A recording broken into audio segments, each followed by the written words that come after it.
Welcome again to another episode of the C-List Villains, your cultivators of the comic culture. I'm your host, AJ. We've got Red and Luke in the building tonight. Good evening, guys. How's everyone doing? So good. So good. Maybe not rave horn good, but so good. Just like the rave horn on She-Hulk's wedding episode. How dare you? Okay, the brother, or was it her cousin? That was pretty funny. That was a cousin. Just like the what now? The Ray what? There's a rave horn played during Inception. Rave horn. Okay, gotcha. Rave horn. Yeah, that one. Okay, yeah.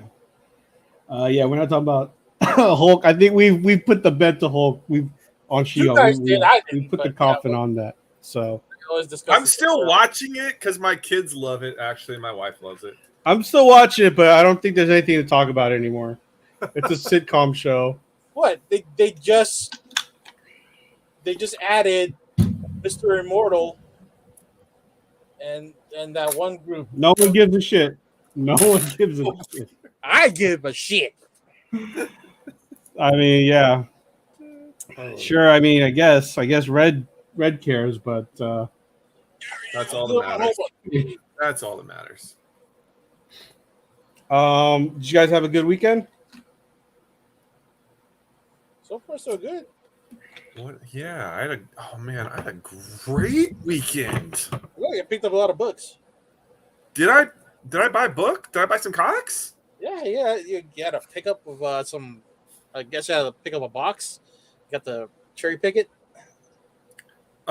Honestly, so many collections are coming in now with books. It's like I can't even. My mind is. It's just like. How are you still picking these all up? They're all from OfferUp and whatnot, and not whatnot, but like OfferUp and what other.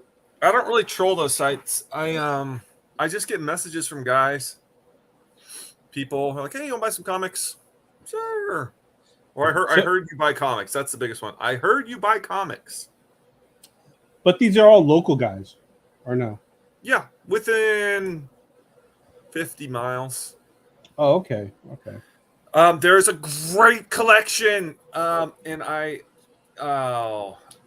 wanted $10,000 for it up in Seattle, and I was like, I'm gonna pull a collection out of Seattle. I was so excited. I was like, F you, Seattle guys, because it's hard to get a collection out of Seattle. But they weren't scamming, but they were like a couple who were like, you can tell they had already cherry picked all the big books out and were trying to get people to buy 5,000 filler books for $2 each. Okay. And you had to drive all the way to Seattle? I didn't. I video called them and I had them go through a few of the boxes. And I did see an ASM 300. They pulled an ASM 300 out, and I was like, but then the next day they were posting like an Albedo 2, and they were posting some other big books, and like, we want 14,000 for this Albedo 2. I'm like, you're gonna get, it's raw. You're gonna get like, 4,000 or 5,000, but you're not getting 14. So they're just like. Did it seem like they robbed a storage locker or? Totally, yeah. Okay. Like storage, Oh, the Storage Wars type of couple? Yeah. Like, they're not scamming, but they're like. They took the good stuff already. Yeah. They're appraising. That's what they did. And then they're just selling what's left. Yeah, they're like, well, these are all $2 books. So someone should be able to buy 5,000 $2 books for $10,000, right? That's how it works. All the people are just like, that's not how it works.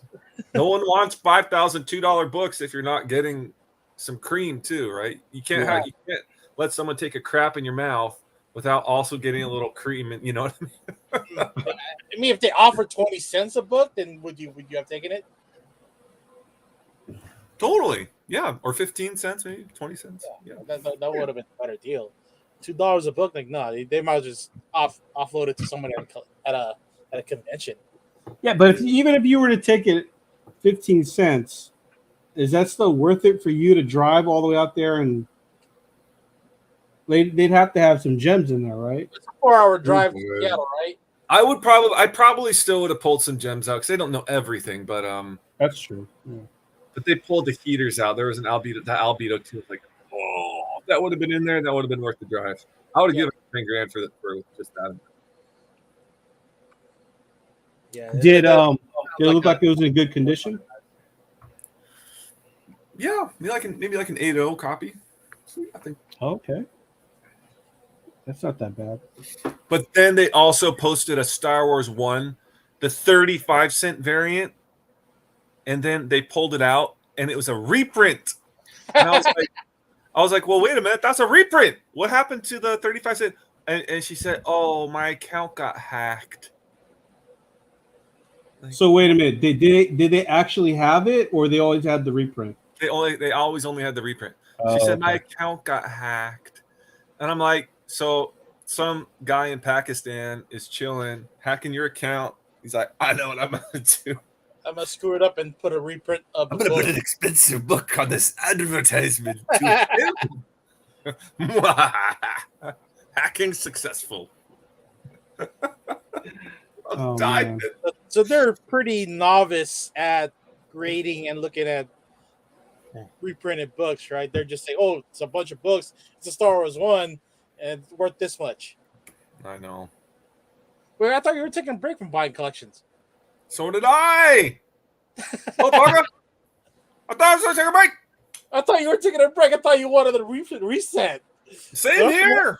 And then I met all these people at Rose City, and literally all these guys were like, people are like, I want to buy. You know how many books I've sold from guys I met at Rose City read in the past 10 days? Probably close to $10,000 worth. Oh shit! So you're still getting residuals from the convention? Yeah, totally. That's pretty good. So it was well worth it. Okay, so even though you didn't beat last year's record, you're still getting money afterwards. No, we beat last year's record. We did. Oh, we did. Yeah, we beat last year's record by 4,000. Nice. Yep. After everything came in, so yeah, that was good. That was good. Very cool, man. What about you, Red? Anything new going on with you? Yeah, had the solar panels installed on the house, and I got the whole comic book collection downstairs. I'm starting to go through them. Oh, I'll nice. That's fun. take some stuff and really look at books and see if there's any interior autographs in there. Because I haven't really opened these books ever since I bought them. Okay. I'm gonna take a look at what I have. Are these from your personal collection, or you just kind of bought them from other people as well? This is everything. Yeah, this is a mix of both PC and stuff I've been buying for the past dozen years. Oh man, how long did it take for them to put up the solar panels? 2 days. Okay. 2 days. It's still not done yet. I got the battery being installed next week maybe, and then we're getting connected to the grid after that. But after the city approves everything during the inspection. So, nice, man. yeah, so, I'm curious to know how your electricity bill will be saved. Well, I'm rated for 13,000. What do you call it? Watt hours for each month. Well, what I'm taking in as far as like the solar, but I use about 10,000. So my overage will go to PG&E, and then I should get money back from them for giving them my overage. Oh wow, that's how it works with solar panels. Yeah. Oh, yeah. My buddy's family, they installed solar panels in the late 70s. Ooh. Up in El Dorado Hills, up like past Folsom. Yeah. Dude, and they have not paid. They said since the 70s, like early 80s, they've been getting about $200 a month, a $200 a month check. Oh, nice. PG&E. They've never had to pay for electricity. They don't even know what that's all about then. Yeah, the solar panels are great. They say they clean them. Just clean them. They do probably upgrade every 10, 15 years. That change the panels over. Mm-hmm. And yeah, that's all you got to spend is probably for the equipment, and everything else should pay itself. Totally. Yeah, they're on totally off the grid with electricity. Oh man! Plus, it's good to have a battery, especially during rolling blackouts. And at Yeah. least I can run AC and my CPAP machine. Do you? Is your parents still in the Philippines right now? Yep, they are. They are. Oh man, they're gonna be there. What till the end of the year? Well, yeah. Right now they had a typhoon near the island, so they're getting by. Oh, wait. So are you all by yourself in the house? 4 dogs. Oof, that's nice. Yeah. Which But are they? I'm assuming your parents are not going to come back anytime, at least, but because they're going to want to spend the holidays out there, right? of course, they're not coming back till February. Oh, nice. Yeah. So, do they know about all the upgrades, like, or is that a surprise to them? It was a surprise. Nice. That's really cool. There's a few more we gotta do, but that's gonna be work in progress during the whole fall and winter. I'll probably do some cabinetry work over here. Probably redo the kitchen. That's how I'm gonna liquidate some of the collections. So I could put money into the kitchen. Ooh, yeah, I'm doing that right now too. Actually, half of the convention money is going to the kitchen. So So you're actually knocking down that wall. no, we're gonna keep the wall, but all new cabinets and shit and all that stuff. That's what I'm doing too. It's new cabinets. All right, very cool, guys. All right, well let's get into some of our comic book and pop culture stuff. As we all know, the first 3 episodes, or if you didn't know, Disney Plus had the first 3 episodes of Andor. They all premiered Wednesday. This was Red's topic that he wanted to cover tonight. So, Red, why don't you take the floor and give us your opinion and review? My topic. Everybody watched it, right? You watched it too, right? I did, but this was the topic you wanted to cover. Oh, I thought you wanted to Tell us, Red. 3 episodes in, we got to see a origin of Andor and how he fits in the whole Star Wars universe. We see him, I guess, from a planet called Canaria or Canara. Canary. Yeah, and they spoke a whole different language, and they seem like space natives, is what I gather. Seemed like it, yeah. Yeah, and, they were still going through the whole post, I guess, not the pre-rebellion before Battle of Yavin, about 5 years before that. Yeah. And we get to see more of what makes Andor tick and the players behind him. You got to see that guy Skarsgård. I forgot his first name, but the guy also wasn't Thor, and he plays some kind of I guess some sort of agent of some sort, I guess. Agent or what was that word on She-Hulk? Drip broker. It was like the guy hooking up people or buying stuff, and we get to see more of that next episode. And Andor right now is currently searching for his sister, whom he abandoned because he got kidnapped from Canary. Sad. And we have a little bit of love triangle too with the girl named Bix and her assistant at the junkyard or whatever it was. Oh, we did. I mean, spoiler alert: the dude dies. So I mean, no, yeah, but eliminate your competition, I guess. The minute he made the call to betray her, I was like, they're gonna kill him. Yeah, but she did sleep with him one more time before that. Poor guy he died. She had to get that good last bone in, and then gone. And then and we got our first S-bomb in the Star Wars universe. I read something about that, but I don't even know when it happened. It was like the guy from Austin Powers. You know what I mean? Mike Myers is like the Scottish captain. Okay, so yeah, when did you say? Get in my belly. Get in my belly. When they escaped on the speeder, and they blew up the first speeder, right? And then okay, Andor and the other guy just speed off the other way. Then the guy said, "Shit." He's like, "Oh shit." Okay. Yeah, it blew past me. I didn't even realize it. because with Mandalorian, Boba Fett, they say words like dank ferric or bantha father. You don't hear your typical cuss words. Then we get the whole classifications of humans as a race in the Star Wars universe. Wait, they said humans? Yeah, it didn't say humanoid. It said this is, they straight out say human. Oh, I didn't even catch that. I'll watch it 3 times so I can get. Oh wow. Okay. You did a real deep analysis of the show then. You watched all 3 episodes 3 times? Yeah, it was about roughly 35, 45 minutes a piece. Well, I did it while I was waiting for my solar to be installed. Oh, okay. So what did you think of the show, the 3 episodes overall? Great start. There's not a lot of grumbling from the Star Wars fans because there is no source material for them to get mad over. So this is completely new to them, and for us as well. And I think we're gonna see a great story coming out of Andor. Yeah, that's a good point that you bring up.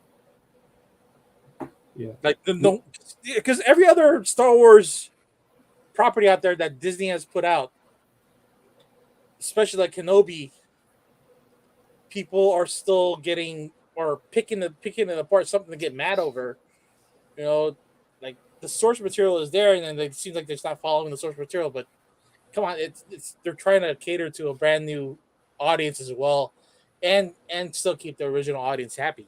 You just got to balance within the two. But with Andor, you don't know what's going on. Like your only reference is Rogue One. Yeah. Okay. What about you, Luke? What are you thinking so far about the show? Again, there's no source material. I kind of feel like the first 2 episodes, I just did not know what was going on. Mm-hmm. And it's not necessarily a bad thing either because it's new stuff coming at you. Like I didn't understand like his weird like stepmom or like adopted mom type of deal. What was going on there? Yeah, do you know she played in the Harry Potter movies? She played the aunt. The aunt who visited? No, the aunt that he stayed with. His mom's sister. His mom's sister. Okay. So I'm just kind of along for the ride. It's just all new. I'm kind of undecided on it actually. I don't know if I love it or not. I kind of feel you on that, Luke. One thing I didn't understand. Go ahead. Do you have any more to add to that, Luke? No, I mean that because literally I'm just like, yeah, what's going on here? I'm taking it all in. We're just initiating or at least getting the story ready for us to dive into, right? I'll probably watch it all one more time. I'm actually there's enough stuff to rewatch it one more time. Unlike Boba Fett, where I had no desire to rewatch it. I could rewatch this and then probably. You're right. There is no rerun value on Boba Fett. A lot of rerun value on Mandalorian, but not on Boba Fett. Yeah, not on Boba Fett. One thing I didn't understand is the Kandaris. Where were all the grown-ups? It was like a Lord of the Flies situation with that. Yeah, you're right. I didn't quite get that. The grown-ups were there, but it was the kids that ran the tribe. Wait, they were younger and more virile, and they're the warriors of the tribe. Where the grown-ups were there? Yeah, when the kids left to go hunt down for that crashed ship, the grown-ups were in the background doing the work around the village. I did not catch that at all. You're gonna have to check in the background after they zoomed into the kid's sister. You saw the grown-ups in the back. Okay, so there were grown. It wasn't like a Lord of the Flies situation then. Unless they decide to kill all their grown-ups, like when they hit a certain age. That's what I was thinking. I was like, did the grown-ups leave or what? But okay, I guess there were grown-ups in the background. So that answers my question on that. But I think I'm on the same opinion with you, Luke. It was a serviceable show. I like that it was something that it felt like not quite Blade Runner, but in a vein of a Blade Runner type of thing that they're trying to do. Totally. Yeah. Totally. And yeah, I didn't get the also like before the show started, like I had seen people saying that, we're gonna fall in love with the new robot person, and I'm like, I didn't really, he didn't really do anything for me. Cute. He is cute. He didn't do much for me. The voice was kind of like, okay. Yeah. Did the guy that had that Max Headroom stutter? But because he needed to recharge or something like that, right? or the connection to his voice box was like still catching up. Yeah. But yeah, hey, it was cute droid to me. It worked out. So what do you guys grading it overall on a comic grading scale? Red? Oh, for the first 3 episodes? Yeah. 9.2. 9.2. Luke? I would give it probably an 8.0. I'm gonna give it, man. I don't know what I want. I want to give it a higher grade, but I agree with the 8.0 grading. I think there's a lot as far as improving my attention span for the show. I mean, it's not bad, but it's still I still need more. I think.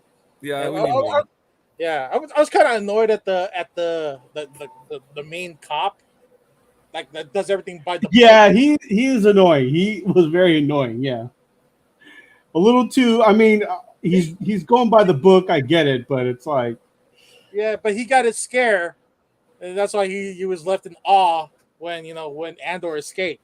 I know.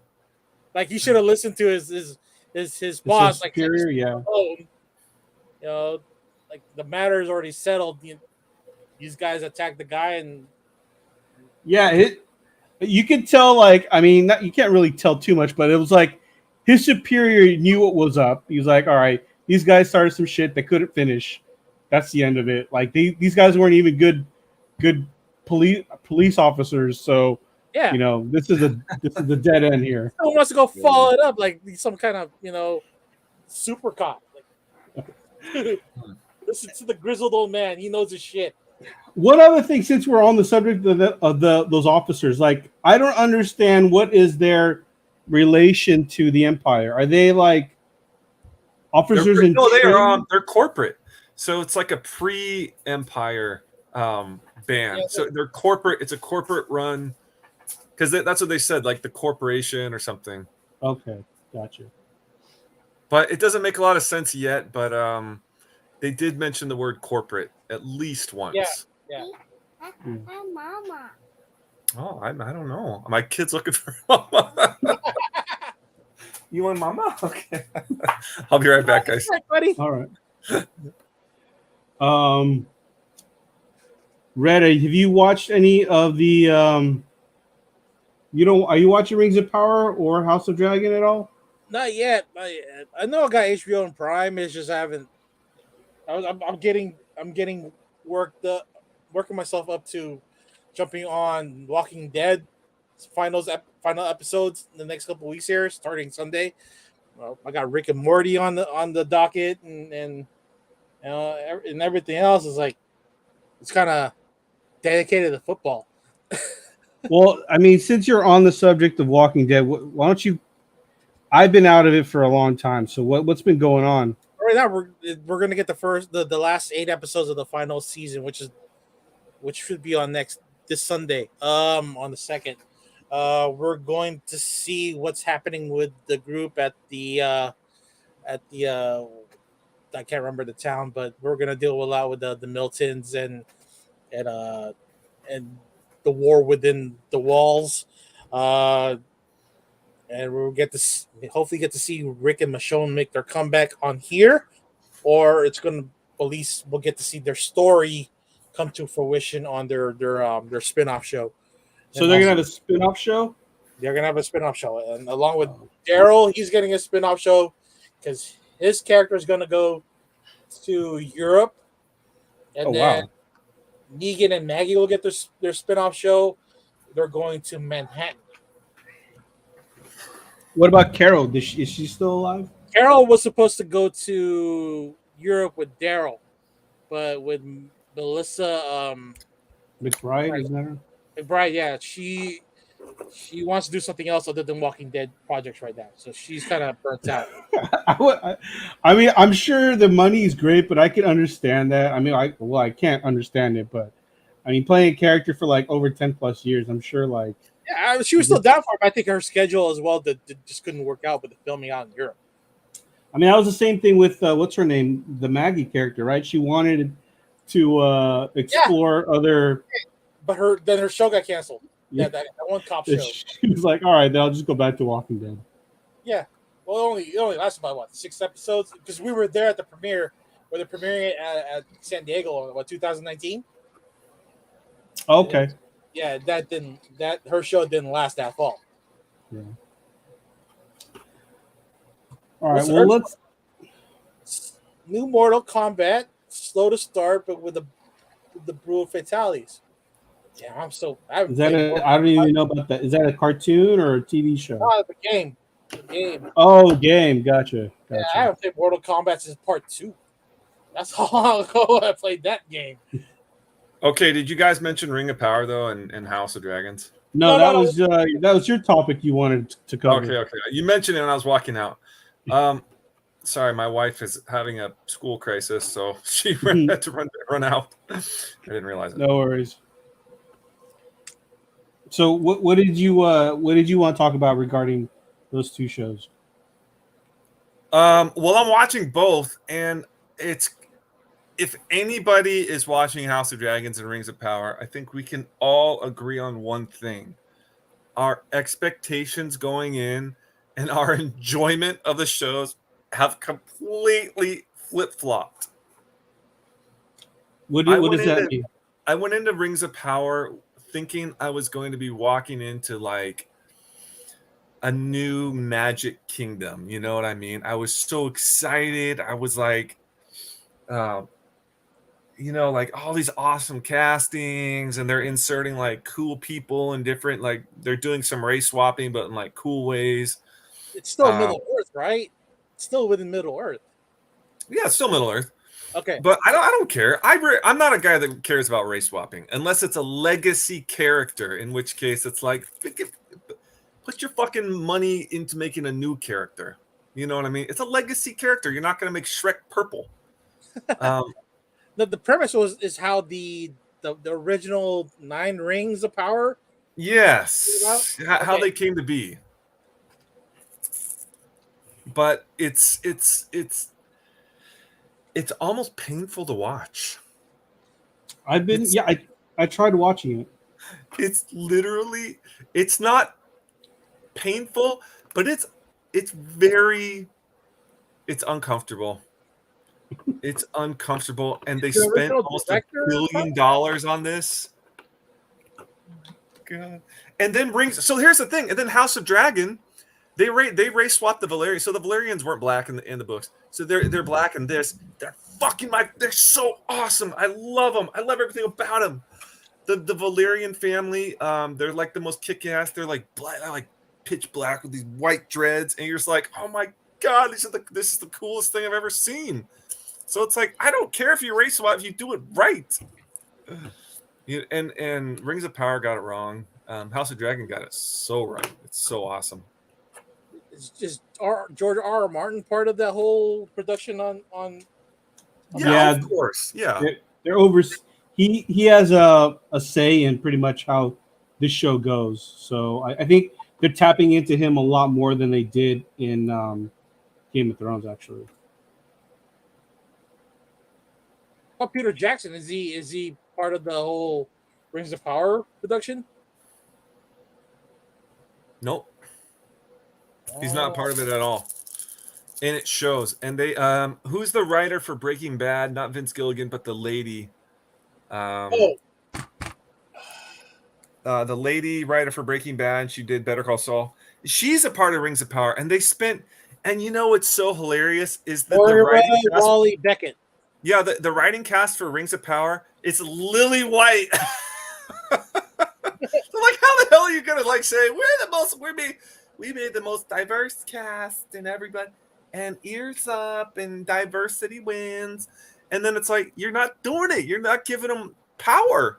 You're making these, if you're making them look like fools. They're really trying to go concentrate on the social issues than the actual source material of the. Yes. Okay. You're more concerned with saying like, look how diverse we are, instead of the House of Dragons. Like, we don't give a fuck what you think of us. Like, I mean, the social issue should be like shouldn't be the main focus of the show. It should be the actual Rings of Power. The show should be the show. The show should be the show. Yeah. House of Dragons has this awesome black dudes flying around a dragon. In fact, this last episode, I can't even remember all their names, but the new lady who came in, she's on this like the biggest dragon in the world. I think it's Leora, right? Leora or Leora. She just looks like this like goddess up there, and like you're. I didn't look at my phone once the entire hour. I was just like in awe the whole time. Like, nobody cares about race, but when the media, when the media starts beating you like this, and diversity, like, this show's gonna suck. Just tell me up front. This show is gonna suck. But when a production is like, we don't care, just like it or don't. Like you already sprinkled in all the brown and black people already within that same, elves and trolls or whatever, and you're fine with that. You got your diversity right there. You don't need to like just isolate the whole tribe as all black people. Yeah, it's just tokenism, like Miss O said. But Rings of Power, I mean, House of Dragon is doing it so right. I mean, come on, guys, I've got B positive blood, right? That's like mainly only in black people and Asian people. I don't know, like, I don't know how we found that out. that was a joke from last week. Miss So's agree. I'm getting tired of diversity when it's not true representation and tokenism instead. Herbs is saying even the care about the race swapping are tired. They don't care anymore either. Yeah, I mean, I am in agreement with you. We don't want it forced down our throats. This is coming like obviously like the Little Mermaid thing. You know what I mean? Like she's a legacy character. Like, make this like there was a black mermaid in Little Mermaid. This is what Disney's saying. We're not going to put the money into writing a new script. We're not going to put the money for a black character. We're not going to put the money into hiring a whole new production team to make a new movie for a black character. We're just going to race swap and then say everyone's racist for not liking it. No, put your money where your mouth is. You know what I mean? Put $100 million for this beautiful black girl who wants to be a mermaid and make a brand new, awesome, whole new IP around it. Do it. Put your money where your mouth is, Disney. Yeah, but they race swapped Cinderella. It worked out fine. Well, I'm not saying if it did or didn't. I'm just saying I don't like it when they race swap legacy characters. Well, it's not even out yet, so let's give it a chance for see how the girl does. Yeah, I'm a little more like, let's give it a chance. I get your point. But yeah, okay. Let me ask you this: we're gonna deviate a little bit, but everyone's got their opinion about Neymar, right? Do you feel that? What do you feel about that character and how they're using him? And I'm not sure if I'm saying it correctly, but he's basically Aztec now, right? Yeah, he's Aztecian instead of Atlantean. He looks. We don't really know where Atlantis is. Is it really in within the Mediterranean, or is it? Yeah. Well, he doesn't have a legacy though of on-screen persona. Right. Yeah. There's no legacy, so nobody cares. And that's where like sometimes like it's odd for me because sometimes I do care and sometimes I don't care. Like, remember when Deadpool 2 came out, and as much as I liked the Domino character, I just kind of felt it was a little too like, I was hoping for like and albino with like Dalmatian dots. You know what I'm saying? Same. Yeah. And then like with the actor that's playing Namor, I was like, I get it. You know, they want to diversify, but I'm also thinking, well, Namor looked kind of Asian, so I thought maybe they would put like someone with more Asian-esque features. You know, like the guy who was the guy that played I think he was the guy that played Storm Shadow. Oh yeah. He would have been a great Namor. And I was like, maybe that guy could have played Namor, you know. But I mean, it wasn't a big deal for me. But I was like, oh, it would have been cool if they had someone who looked like Namor because he did have features. The new Storm Shadow guy, not the original Korean guy from the first. Yeah, the origin Snake Eyes guy. Okay, yeah, he's Japanese. He was also on a Bullet Train. That's right. Yeah. No, he was playing Storm Shadow, wasn't he? Yeah, the guy from Bullet Train was also playing Storm Shadow. Unless you're talking about Snake Eyes, that's the Snake Eyes is played by the Golden guy. Forgot his first name. That's who I want. Yeah, the Adam Golden or something like that. Oh, that he's a mix. He's a Malaysian and Australian, some shit like that. Henry Golding. That's it. Yeah. That's who I kind of thought Namor looked like. But he would have been a great Namor too. Yeah. But the current Namor actor with the Aztec with like the piercings and everything. Oh my god, he looks so cool. I think he looked 10 out of 10 for me. Yeah. Personally. Let's see. Herbs is saying 50-50 differentiate for Aquaman and appeal to Hispanic audience. I don't know if it's a desperate move because they already brought in America Chavez, so they already have like a. I do get the fact that they didn't want to use an Atlantean because I guess DC already took that, right? So they can't have two Atlantis characters. Well, who came first, Aquaman or Namor? I believe Namor did, but I mean, at this point, no one. It doesn't matter. Yeah, they've already got Jason Momoa. You can't really top Jason Momoa as far as like, top dog Atlantean. The whole right? API, the Asian Pacific Islander race, is technically Atlantean. Oh, is that where it's supposed to have crashed? Is that the point you're trying to make? That's not my point. Okay. Well, okay, Namor first appeared, I think, was it Marvel Comics 1? Yeah. That was 1939. And Aquaman first appeared probably right around then too. Had to have been within a few years of that.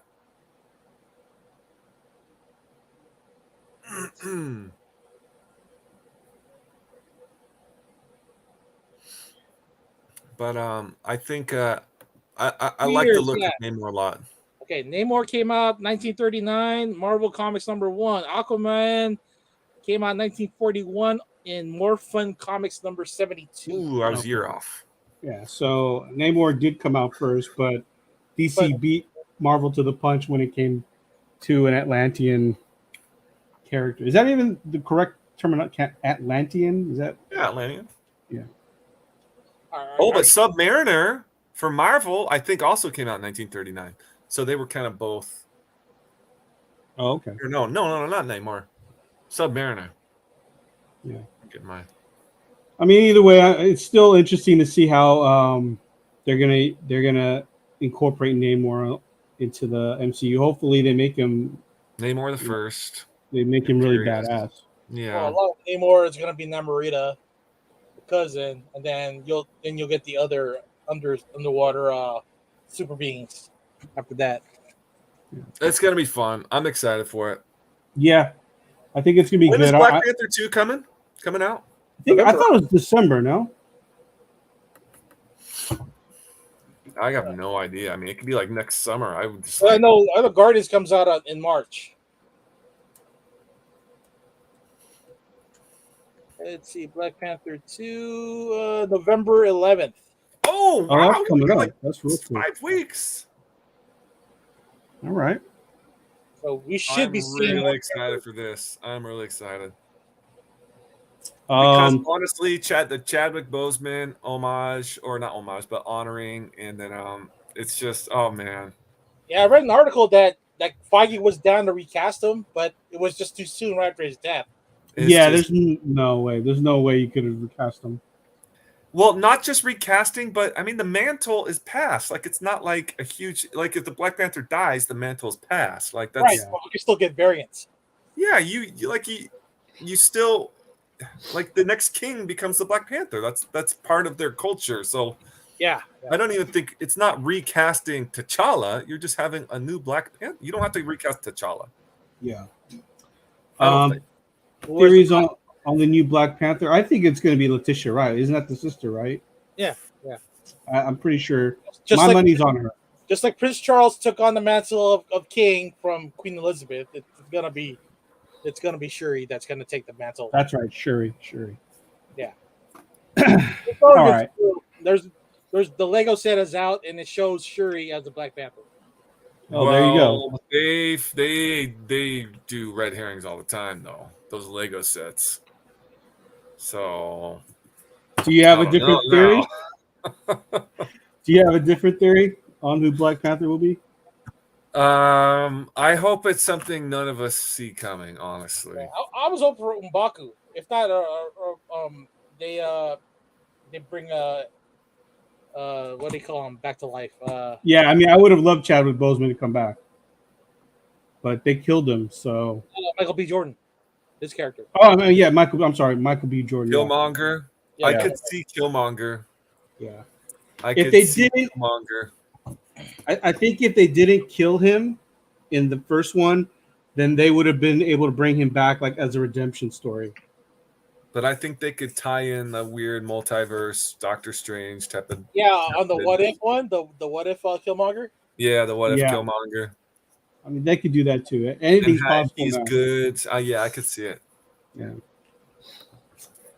All right, let's move. Star Lord. No, Star Lord. Yeah, on the what if. I'm done with what's his name? What's the actor's name? What's his name? Michael B. Jordan or no, Pratt. What's Chris Pratt? I'm kind of done with him. Yeah.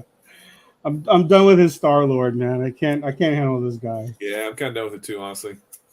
I'm kind of over Chris Pratt as a superhero. I like him as a comedian. I don't really like him as a serious actor personally.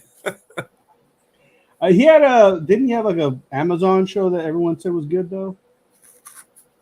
Oh yeah, like a time traveling thing. No, it was like a spy guy. Yeah, he's like a spy person. Yeah, I heard that was good. But overall, I'm kind of done with the guy. Okay, what if he takes the mantle of Indiana Jones?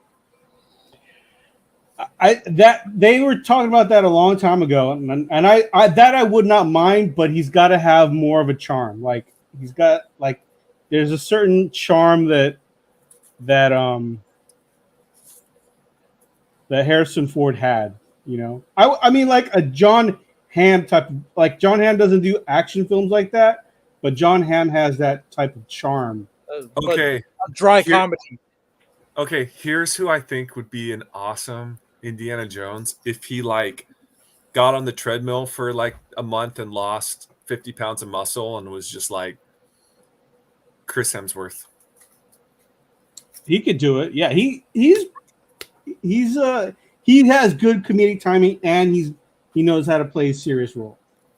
I think he would be an awesome Indiana Jones. Wow, you had me at lose 50 pounds of muscle. Like, I can't picture Chris Hemsworth, a skinny guy.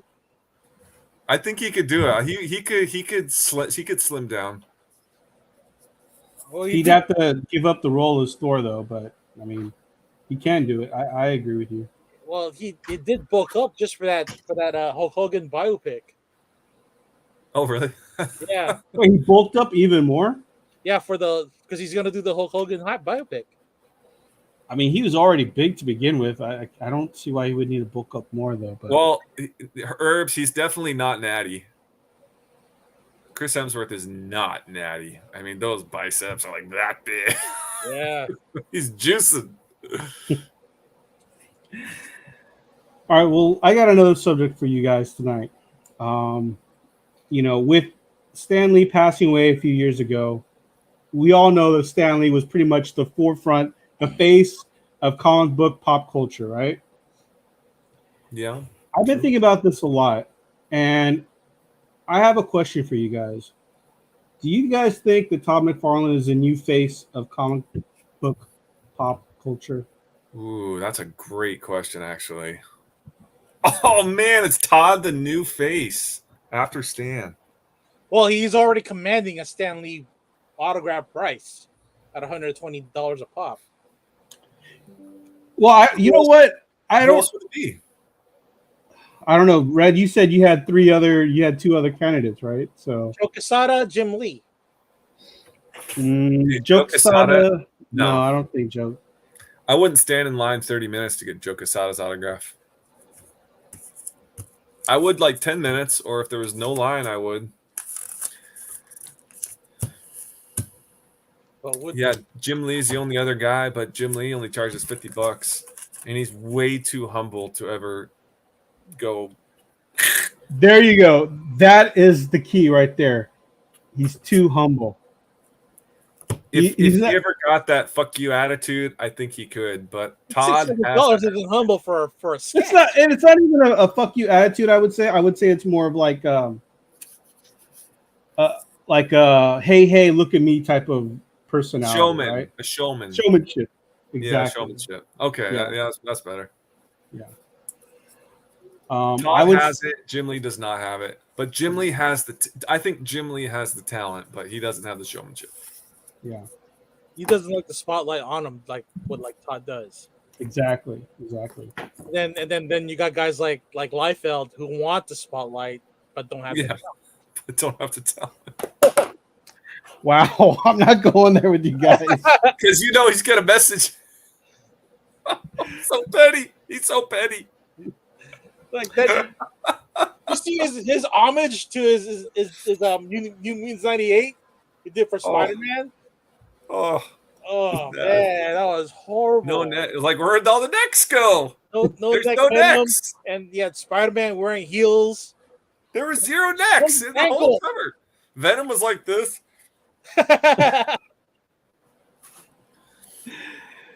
Do you guys think? Let me ask you a question on this. Do you guys? I thought at one point it was going to be Robert Kirkman. I thought he was going to be the guy, and then I don't know what happened. All his IPs, they just didn't. They just fizzled out. Oblivion Song, Outcast, Walking Dead. Outcast were just not badly written, but badly produced, especially on Cinemax. Not a lot of exposure. I heard it was a good show too. Yeah, but who had Cinemax at the time? No one had Cinemax though. Dang, I didn't even know Outcast was made into a show. That's crazy. Oh man, yeah. They had everything that, but if they just would have done a Netflix type of thing, then. Dude, Bendis, I think Bendis could have a good run. How about Tynion? Since he has Something's Killing the Children coming out here pretty soon as a TV show. Yeah, it's still too early for him. Yeah, I think too fresh. Give another decade. Give another decade under his belt. He's got the talent, but he just needs to cut his teeth. I think Kirkman, I think ever since AMC kind of screwed him on some royalties, that he's still trying to produce stuff with them, but he's not going to make another show with them after this. Oh, okay. Because I mean, like he had that one that one spy one, or the one was like he was like stealing art or something like that. That never came out. That everyone thought was going to be the next big hit. Cover. Was it called Cover? No, it was a. Man, what was the name of that book? Die. Oh, that I heard that should have been a show. That's actually a pretty good book. What was the name of it? Not Firepower, right? No, Firepower. No, it was man, I can't think of it now. Yeah, if we're still gonna we're still on the subject of who's gonna be the next phase of comic books, it probably would have to be Mark McFarland as far as like he's also a creator, a writer, and an artist. He, he's he's also directing his movie. You know, he's already produced one Spawn film. He wants to do another, and he's got the toys. Yeah, that's the one thing that I was also gonna say was that the toys, like the toy that his McFarlane toys are like they're up there, man. And like the fact is, like when you compete with like Hasbro and all that stuff, his stuff comes out. It doesn't get delayed. It doesn't take 6 months for like if they show a new toy. It's not like Hasbro and all these other guys where it's almost like 6 months, 4 months to a year for something to come out. Well, When with he's- Hasbro, it's they're mass producing something. When it comes down to McFarlane toys, he's got a short production run. Plus, he puts a lot of detail into it. That's why yeah, but what I'm saying is when he shows a toy, it comes out within the next month or two.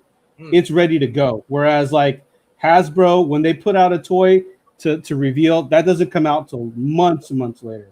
And that's the one thing that I have to say with McFarlane is when he puts something out and he shows it, it comes out. It comes out soon too. Yeah, he always backs up his word, and that's something you gotta respect about him. Yeah. Like if he says he's gonna do something, he does it, and he does it pretty quick. Yeah, that's another thing. Yeah. That's respectable. You can't hate the guy. In fact, I mean, I think I'm gonna say he's the face of comics currently. So are you I saying can't think he's of anyone the else. main cultivator of the comic culture? He's a C-list villain for sure. He is. Another thing is, like, I have to say that, you know, I don't know what his signature price is, but I think there's only been 3 occasions where I've paid for his signature. It was only because I got it, the book CGC'd with other signatures with it. But for the most part, every time I've gotten McFarlane's signature, it's been free. And if you go to Comic-Con San Diego, every day he was signing, you know, and He normally does free sigs. I think this CGC thing, I think he saw the prices go crazy from his signing last time. So he's just like, why am I going to let the scalpers do that to me? And I kind of, you know what? Honestly, I would do the same thing. I'd be like, just double it. If half the people send in books, that's half the work. Yeah. He signed for a week straight during the all day, 8 hours a day, a week straight in Florida for the last signing. Oh man. So this one, I mean, it's not like he just came in one day. So why not? Scalpers like crazy increase the price. They were selling $500-$600. You know what I mean? I'm not gonna send anything in. I think 120. That's too much. I think, but what if I were him? Would I do that? Yes, I would. Yeah. So he can't command the Stanley pricing then at 120 a pop. I still think he's gonna get thousands of. Yeah, he's gonna get a lot of entries. You know, he's probably gonna get a nice 6-figure paycheck from this. Yeah, because I mean, people want his signature CGC, right? So that's the thing. Yeah, Green and Black Flag. You know what? They definitely in June, I would have said in terms of small operators or like independent shop operators, I would have easily put them at the top. Outside of like major shops and major publishers, but easily. I think there's just something in the human brain that like when you kind of achieve the pinnacle of something, you naturally want to fuck it up to kind of give your mind like more challenge? like challenge or make it more interesting or more like Yeah, April, go sleep with Clayton for me, and then we could cry about it online. Because they I don't- literally had the best thing going. Now they're back doing stuff. The Black Flag's back posting his books and releases, and Oh, I'm really? kind of like, I wonder if things have gotten amicable and maybe But I haven't who do a live sale, but who's like what comic is he like what artist is he using right now? Crane. Crane, they're putting out new books What, with him. what they're you mean they're back in business together? They're back in business. I don't know if it's everybody, but I know that on Black Flag they're posting new stuff with his, and he's posting new stuff. And Interesting. Well, good for I them. sold, I mean, sold one of his. My buddy sold one of his paintings for me, and it went for a pretty good price. Pretty good. yeah, price. I mean, I was wondering because I do follow Clayton Crane, and he was posting up a lot more sketches that I've never seen him do. But I don't know. I was unaware that Black Flag and he has Clayton a new Crane muse. I mean, he has a new lease on life to. Yeah, He's starting over, man. I mean, he's He's the artist. The yeah. artist, like, it's all good for the artist, man. as long as the dude's produced, then he has those two to sell the stuff for him, making money. All right, now I found the Robert Kirkman book I was talking about, Thief of Thieves. That's it. Thief of Thieves, gotcha. Yeah, that was one that like back in the day that was supposed to be like the next big TV show, and it just never came out. Is that but- the one where it's like, oh yeah, the art thief? Okay, Yeah. yep, nothing. Didn't we get that from Catherine Zeta-Jones and Michael Douglas?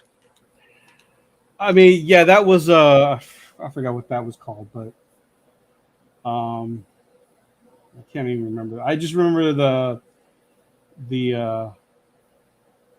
that was that Oh, and came they out made so it into a PC game. oh, Thief of Thieves. Yeah, they made it into on Xbox. Yeah. Okay. So So, Red, do you still feel that Jim Lee is I'd say Jim Lee's number 2 then, right? easily. 1B. 1A for you? Yeah. 1A for McFarland. 1B for Okay. Jim. All right. Are there any other challengers that you guys see could take the throne in the next 5 to 10 years? It would just be it's such a different world today because they made such huge names for themselves in the 90s. It's so different now. Yeah.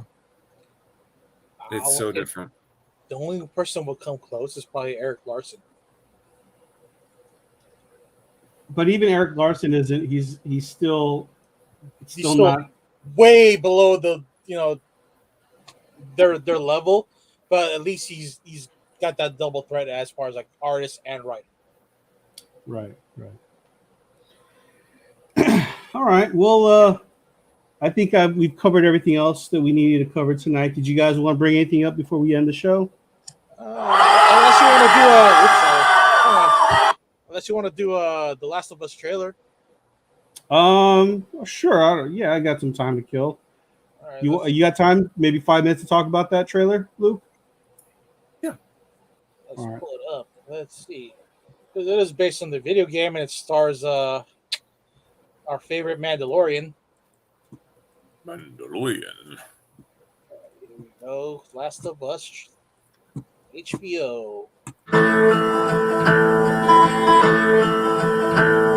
The roses have faded, there's frost at my door. The birds in the morning don't sing anymore.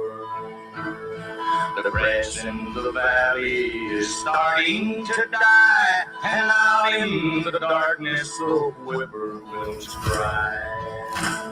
The darkness is falling, the sky has turned gray. A hound in the distance is starting to fade.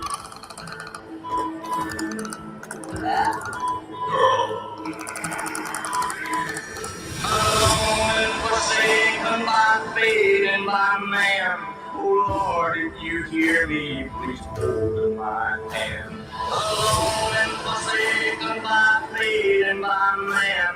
Oh, Lord, This is your chance. hear me, please. My man. Out of that shot. My man. You keep her alive. My man. Please. My And you said everything right. man. Please. My man.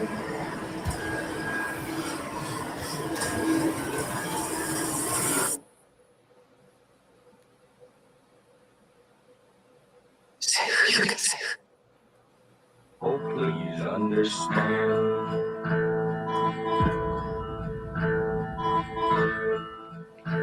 I mean, so good. First of all, Bella Ramsey played Lyanna Mormont in Game of Thrones. Oh, that's the actress? One of my favorites. Okay. 11 out of 10 for me. I'm so excited. And I didn't even play the game, but I know about because it was right when I had little baby. I'm so excited for this. Pedro Pascal, love him.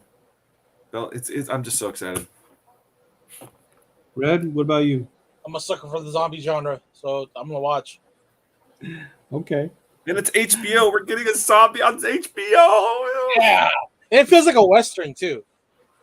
Yeah, and I mean, and Last of Us, they don't hold back either in the game. I mean, I remember I've seen a lot of clips from the game, and it is full on mature rated. Yeah. There are no punches pulled. I did play the game, and it was very entertaining. So I have high hopes for the show. I have especially I didn't realize who the actress was, but that has me a lot more interested in it. And we all know Pedro Pascal brings his A game. So No, I mean, I didn't like Pedro and Wonder Woman, but that was a miss for him. That's but, an anomaly, yeah. It was the blonde hair. He was great in the Nick Cage movie. I can call him out when I don't like it, but no, this looks like it's going to be a perfect fit for him. He's good in that role, and that kind of rogue, rambling, no one in his way. He can kind of do whatever he wants. That's where he shines. Like he's taking roles from Javier Bardem. That's what he's doing. Okay, a little bit. I can see that. But has Javier ever played the good guy though? No, he always plays like eccentric bad guys. So I mean, bad guy. No Country for Old Men, and then the movie, the James Bond movie. Those are the two that I remember in the most. Yeah, no, I mean No Country. That's a iconic role, a top 100 roles for sure. Yeah. All right, guys. Well, what do you guys want to? What's your comic grade on the trailer then? Before we end the show, Luke. I mean, I didn't really like the song personally, but I mean, the trailer itself was like, okay. I don't recognize this song. But for the actors, and I know what the scenery is going to be, and it just looks so good. I would give it a 9.8 for sure. Other than that song, I was like, yeah, song was a little hokey. Yeah. Red, what about you? 9.2. Like 9.2.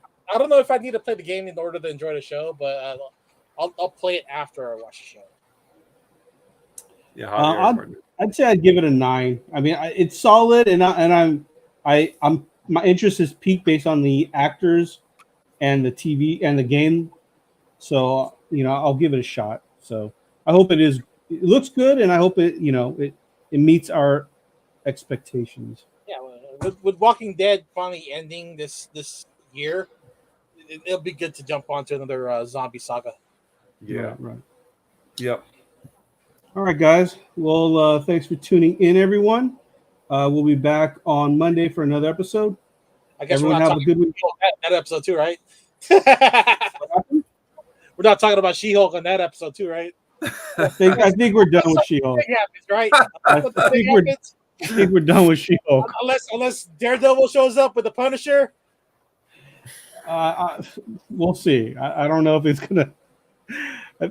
We'll see how that goes. But okay, you know what, Red? We need to live stream during She-Hulk, and we'll get mimosas and little cheese plates, and just wear our robes, and it's gonna be awesome. Board, and what was that one that Dr. Oz was asking for? Coup d'etat plate. Okay, because they actually finally named a good character after me in She-Hulk. So you know what? All right, guys. Well, we'll see. Maybe we'll talk about it next week. All right. Until then, guys, peace out. Exercise your prostate. Thanks again for listening to another episode of the Sealess Villains podcast, your cultivators of the comic culture. Make sure you follow us on Facebook and email us at sealessvillains@gmail.com. You can also leave us a voicemail or text us at 209-975-7597. Be sure to join Luke Week's Facebook group, Rare Keys and First Appearance Comics. And you can follow us on our 2 Instagram accounts, Sealess Villains and Sealess Villains Podcast. Lastly, follow the villains on their separate IG accounts, at Luke Weeks, at C-List Villainous Red, at C-List E-Man, and I am at AJ the Comic Collector. Thanks for listening, and we'll see you all next episode.